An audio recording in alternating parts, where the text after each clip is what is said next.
मध्य प्रदेश में पंचायत चुनावों को लेकर अभी स्थिति साफ नहीं हो पाई। चुनाव में परिसीमन और आरक्षण को लेकर सुप्रीम कोर्ट में रिट पिटीशन दायर की गई है। एमपी कांग्रेस प्रवक्ता सैयद जाफर और जया ठाकुर की ओर से 7 दिसंबर को ही रिट पिटीशन दायर कर दी गई थी, जिस पर आज सुनवाई के लिए तारीख मिल सकती है। दोनों ही नेता हाईकोर्ट का फैसला आने से पहले ही सुप्रीम कोर्ट पहुंच चुके थे। कल ही मध्य प्रदेश हाईकोर्ट ने चुनाव प्रक्रिया पर रोक लगाने से इनकार किया था।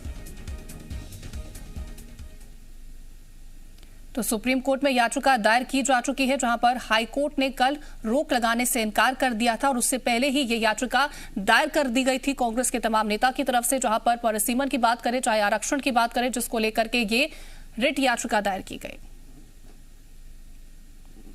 तो आकाश हमारे संवाददाता लगातार हमारे साथ बने हुए हैं। आकाश, देखिए कहीं ना कहीं कांग्रेस को इस बात की आशंका जरूर रही होगी कि शायद जो फैसला है वो उनके पक्ष में ना आए, और इसको ध्यान में रखते ही 7 तारीख को एक याचिका दायर कर दी गई थी सुप्रीम कोर्ट में, जिसको लेकर के आज जो है वो तारीख भी मिल सकती है कि कब सुनवाई होनी है।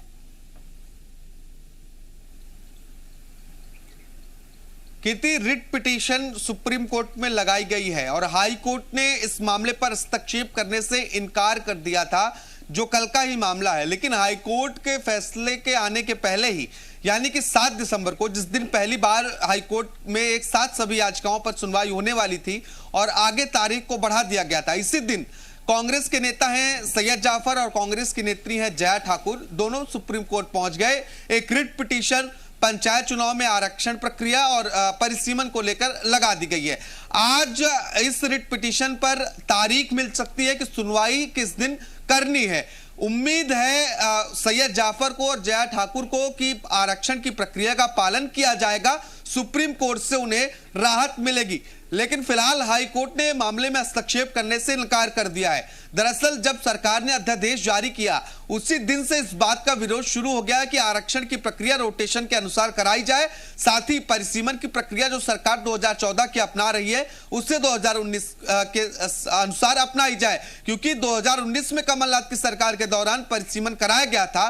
कांग्रेस का आरोप यह है कि बीजेपी की सरकार ने कभी भी परिसीमन नहीं कराया।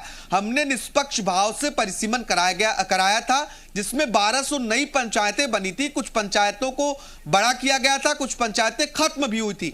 लेकिन सरकार एक अध्यादेश लेकर आती है और इस अध्यादेश में इस परिसीमन को रद्द कर दिया जाता है, नया परिसीमन नहीं कराया जाता है। इसी बात से कांग्रेस नाराज है कि सरकार 3 साल पहले की प्रक्रिया न मानकर 7 साल की पहले प्रक्रिया क्यों मान रही है और नए लोगों को मौका न मिले, इसीलिए आरक्षण नहीं कराया जा रहा है। ये कहा जाता है कि हमारी एक बेंच ने एक फैसला सुनाया जिसके विरुद्ध हम नहीं जा सकते। तो क्या इस आधार को लेकर के जब सुप्रीम कोर्ट का रुख कांग्रेस ने जब किया है, तो क्या माना जाए कि फैसले में बदलाव हो सकता है या फिर जो फैसला है वो सुरक्षित ही रहेगा?